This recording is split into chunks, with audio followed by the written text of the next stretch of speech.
The first strange thing wasn't the divorce papers, it was the silence that I was standing in the dining room. Candle flames steady, plates warmed, prime rib resting like a promise in the center of the table, when her car rolled into the driveway and didn't stop where it always did. It pulled too far forward, like she wasn't planning to stay long. That's when I knew something was wrong. Before we go any further, do me a favor, subscribe to the channel, tap like, and leave a comment if you've ever trusted someone who turned out to be a stranger. It helps more than you think, and this story only gets heavier from here. Point 8 years of marriage. 8.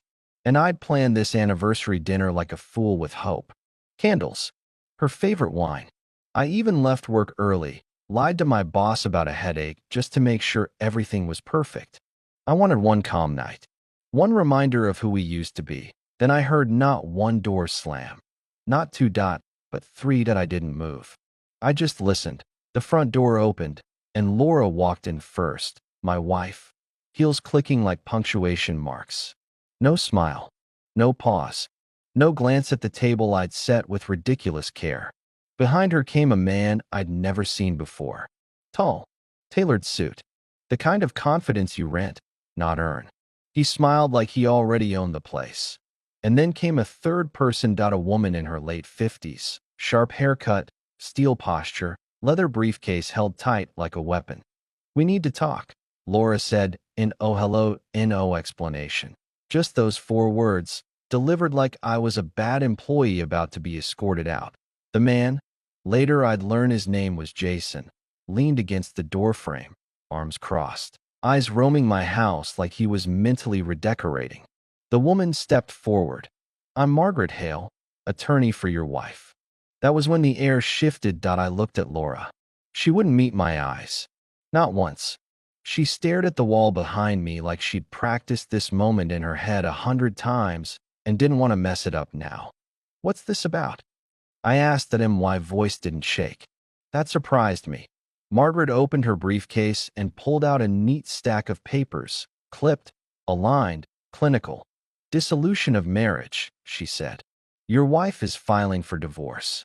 Jason laughed, actually laughed, not loud, not cruel, just amused, like this was entertainment he'd paid good money for. Laura finally looked at me then, and I saw it. Not guilt, not sadness, calculation. She hadn't just decided this. She'd engineered it. Anniversary, audience, attorney. She wanted control. She wanted a clean break with witnesses. "Sign here," Margaret said, placing the papers directly beside the china my mother gave us as a wedding gift. "Here, and here." I picked up the pen. Jason leaned toward Laura and whispered something that made her lips twitch. That I signed, didn't read a word. Just signed. The room went quiet. Margaret frowned. Laura blinked. Jason's smile stalled, like a car losing traction. "That's it?" Laura asked. "You're not going to fight? You're not going to say anything?" I set the pen down carefully. Why would I? I turned and walked into the kitchen, opened the drawer beneath the coffee maker, and pulled out a thick manila envelope. It was exactly where I'd left it that morning. Exactly where I always left it. I'd been carrying it with me for weeks. That I handed it to Margaret. "Before you finalize anything," I said, calm as still water, "you should read that." She hesitated, then opened it. Her expression changed on the first page. Then the second, by the third. She stopped flipping slowly and started skimming fast, eyes sharp, breath shallow. She looked up at me, then at Laura, then back at the documents. "We need to talk," she said tightly. "Privately. Right now." Laura reached for the envelope. Margaret pulled it back. "Not here." She took Laura by the arm and guided her toward the door with urgency that hadn't existed seconds earlier. Jason straightened up. "Hey, what's going on?" he asked. That I met his eyes for the first time. "You should call your own lawyer," I said. "Tonight." His smile vanished as the door closed behind them. I walked back to the dining room and began clearing the table. The food was cooling. The candles burned on, patient and useless. Through the window, I watched everything change. Posture, confidence, color draining from Laura's face as Margaret spoke in fast, clipped sentences. Jason stood frozen on the porch, suddenly unsure where he belonged that I kept clearing plates. Dinner, after all, was already served. I didn't follow them outside. That was the point. I stayed where I was. Rinsing my hands at the sink like this was just another evening that had gone sideways for no good reason. Through the glass above the counter, I could see movement in the driveway. Sharp gestures, stiff posture, voices raised just enough to be seen but not heard. Laura's shoulders, once so rehearsed and elegant, had started to sag. Jason paced like a man who'd misplaced something valuable and was afraid to ask where it went. I set the plates in the dishwasher one by one. Slow, methodical. Control is easier when your hands are busy. The front door opened again about 15 minutes later. Margaret came in alone this time. No briefcase now. She'd left it outside with Laura, like she didn't want certain things crossing the threshold of my house. She didn't sit right away. She stood there, looking at the dining room, the candles, the food, the untouched wine. "You planned a celebration," she said quietly. "Yes." She nodded once, as if filing that away under something heavier. Then she finally took a seat at the table without asking. The confidence she'd walked in with earlier had cracks in it now. "I need to be very clear," she said. "What you handed me changes the situation entirely." I figured. Laura's voice floated in from outside, sharp and panicked, cutting off mid-sentence. Margaret winced, just barely. "How long?" She asked me that. I dried my hands and sat across from her. "Long enough." She exhaled slowly. "You understand that if this goes any further, it won't stay private." "I understand." Margaret studied my face, like she was trying to decide whether I was bluffing or simply finished pretending. "You knew tonight was coming." "I knew something was." "She wanted this handled quickly," Margaret said. "Cleanly." I almost laughed, but didn't. Clean isn't the word I'd use. Outside, Jason raised his voice. Whatever he said made Laura flinch. That detail stuck with me more than it should have. Margaret folded her hands. "If what's in that envelope moves forward, my client is exposed in ways she doesn't fully grasp." She should have thought about that earlier. Margaret didn't argue. That told me everything. She stood, walked to the window, and stared out at the driveway for a long moment. When she turned back, the professional distance was gone. What replaced it was something closer to caution. "What do you want?" she asked that I didn't answer right away. I poured myself a glass of wine instead. Took a small sip. Let the silence stretch until it was uncomfortable on purpose. "I want tonight to end," I said finally. "That's all." Margaret nodded slowly. "That's reasonable." Another pause. Then, quieter. "You're not doing this out of anger."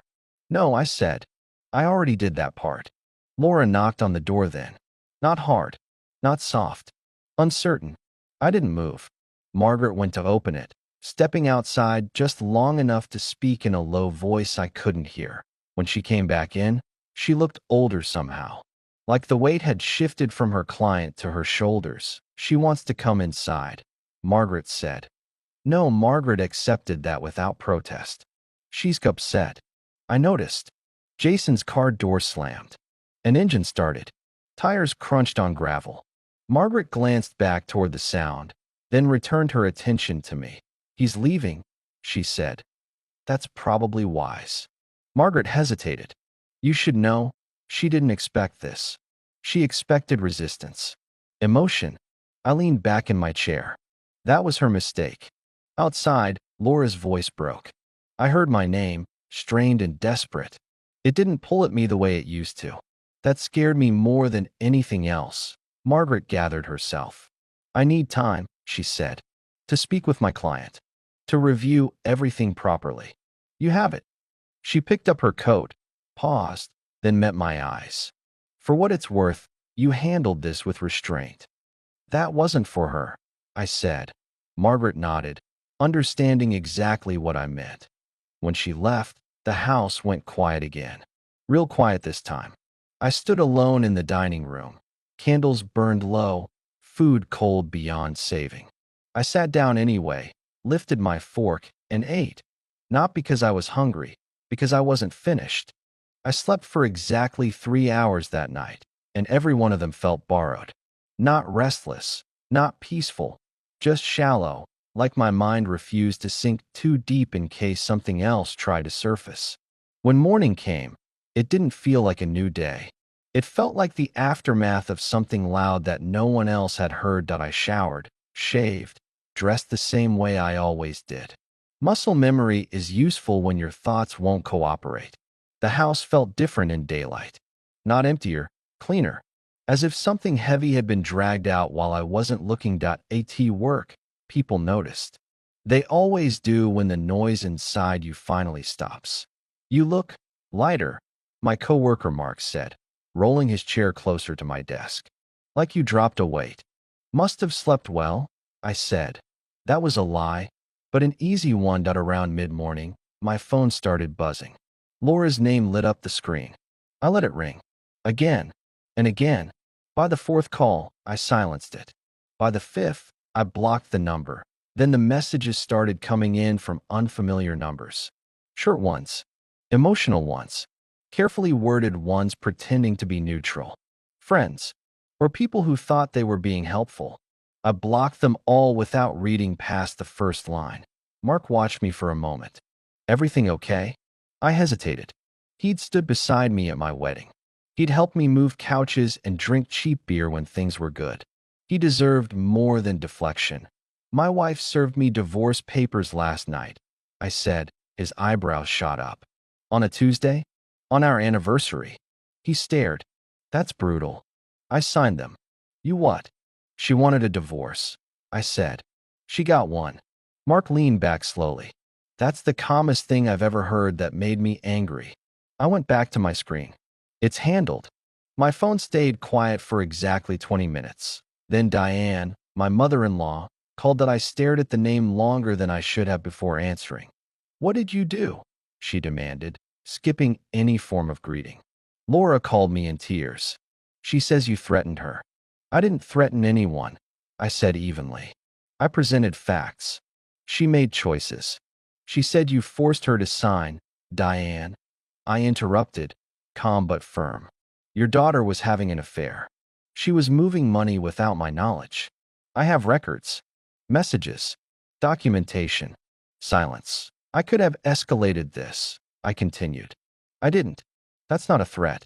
That's restraint. Her voice softened, just a little. She didn't tell me that. She's probably not telling you a lot. Another pause. Longer this time. I need to call you back, Diane said quietly, and hung up. Mark slowly turned his chair back toward me. That sounded intense. That was necessary. The rest of the morning passed without interruption. No buzzing phone. No surprise visits. I actually worked. Focused. For the first time in weeks, my mind stayed where I put it. At lunch, my attorney Richard Cole called. I heard things moved quickly last night, he said. They did. She agreed to everything? Yes. A low whistle. Then this will be efficient. I'll start filing this afternoon. How long? I asked. If there are no complications, a couple of months. Possibly less. I leaned back in my chair, letting that sink in. And the other materials? He asked carefully. I'm holding them. That's wise, Richard said. Keep them secured. Leverage doesn't need to be loud to be effective. We ended the call, and I sat there for a moment, staring at nothing.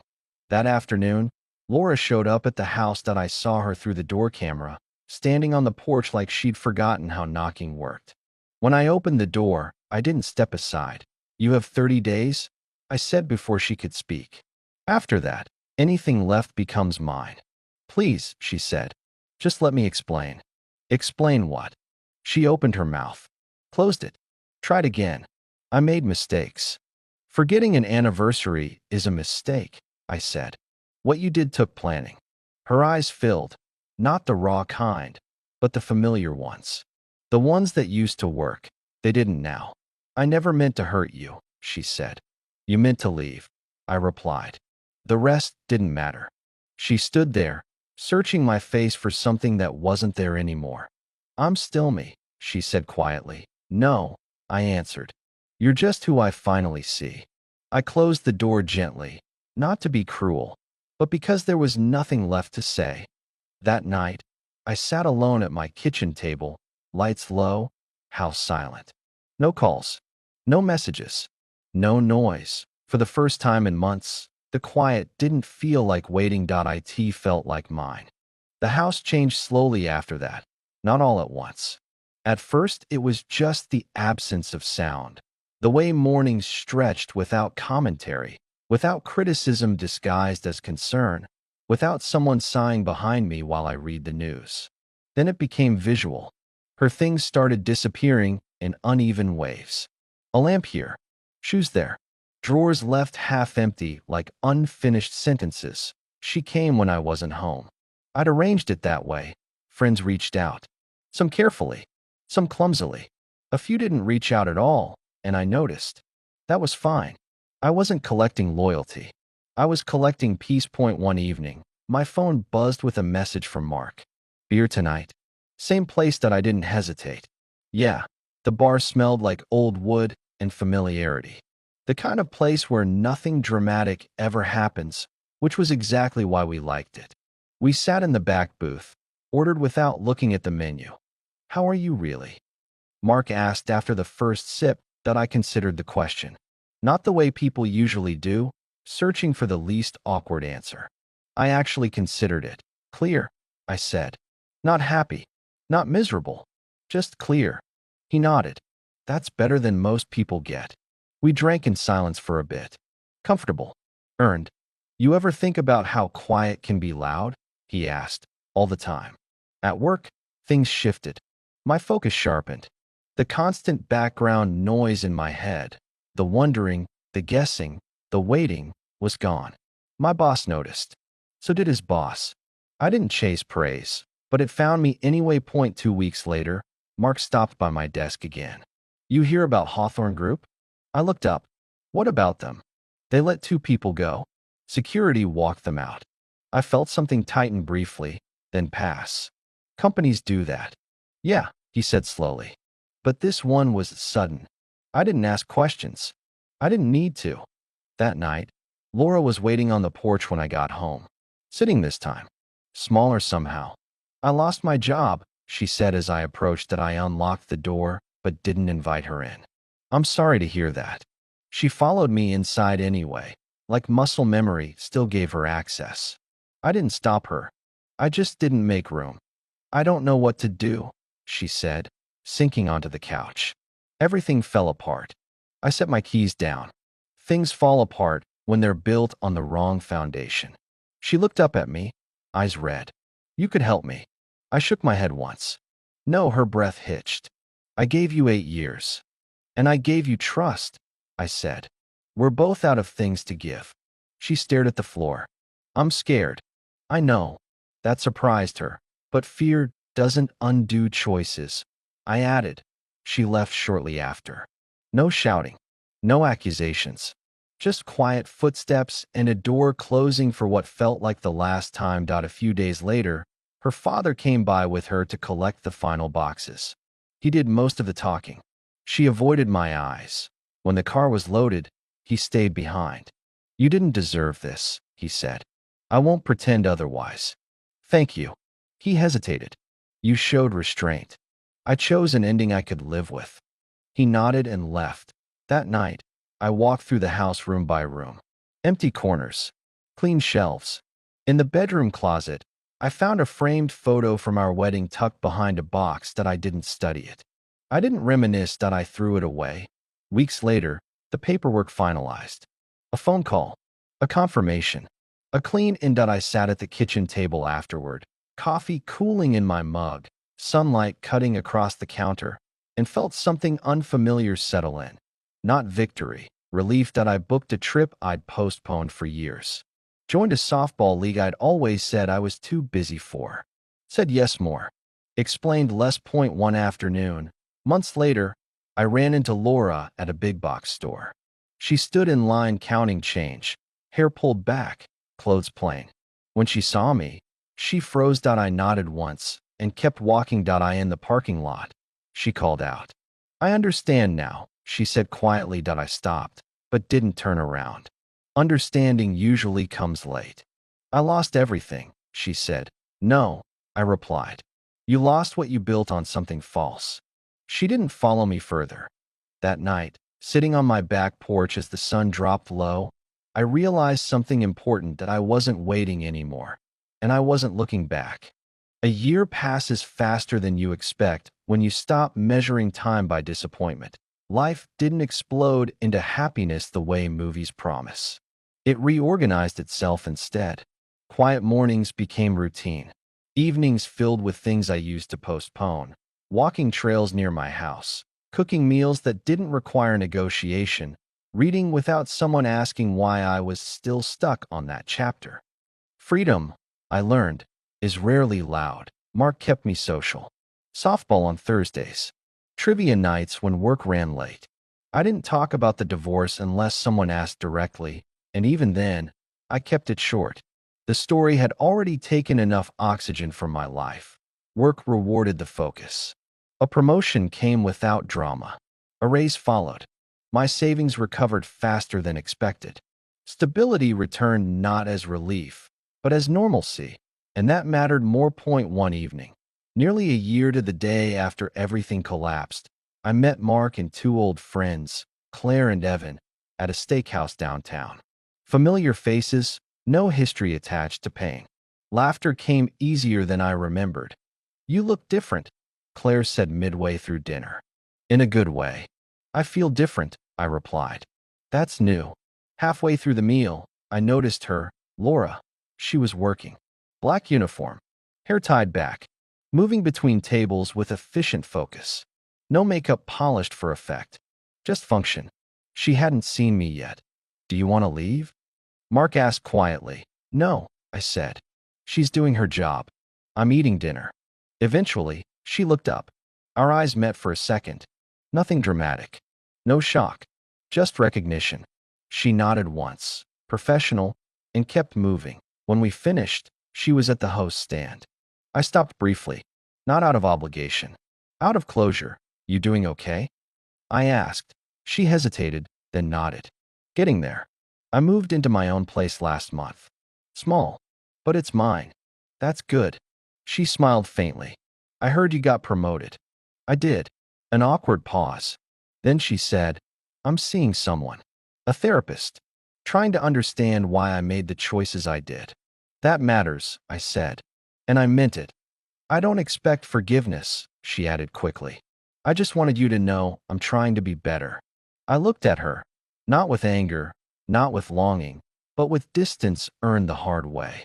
I hope it works out for you. Outside, Mark waited. You okay? Yeah, I said. Actually, yeah. Later that night, sitting on my back porch with a beer I didn't rush through, I thought about how strange it was that peace had arrived without announcement. No dramatic speech. No final confrontation. Just acceptance settling in quietly that I wasn't carrying resentment anymore. Not because she deserved release, but because I deserved space. That I had plans now. A weekend hike. A date on Saturday with someone I'd met at the climbing gym. Nothing serious yet. Just possibility that my house was paid down. My life was mine. My phone stayed quiet, and when it buzzed, it was because someone wanted to see me, not because someone needed something from me. That I stopped wondering what Laura was doing. Stopped replaying old conversations. Stopped asking myself where things went wrong. Some questions don't need answers to lose their power. As the sun dipped below the trees, I realized I couldn't remember the last time I felt this steady. Not euphoric, not numb, just grounded. That I chose myself. Finally, and that made all the difference. That if you made it all the way to the end, subscribe to the channel, hit like, and leave a comment. Tell me what part of this story hit closest to home. Your support keeps these stories coming, and I'll see you in the next one.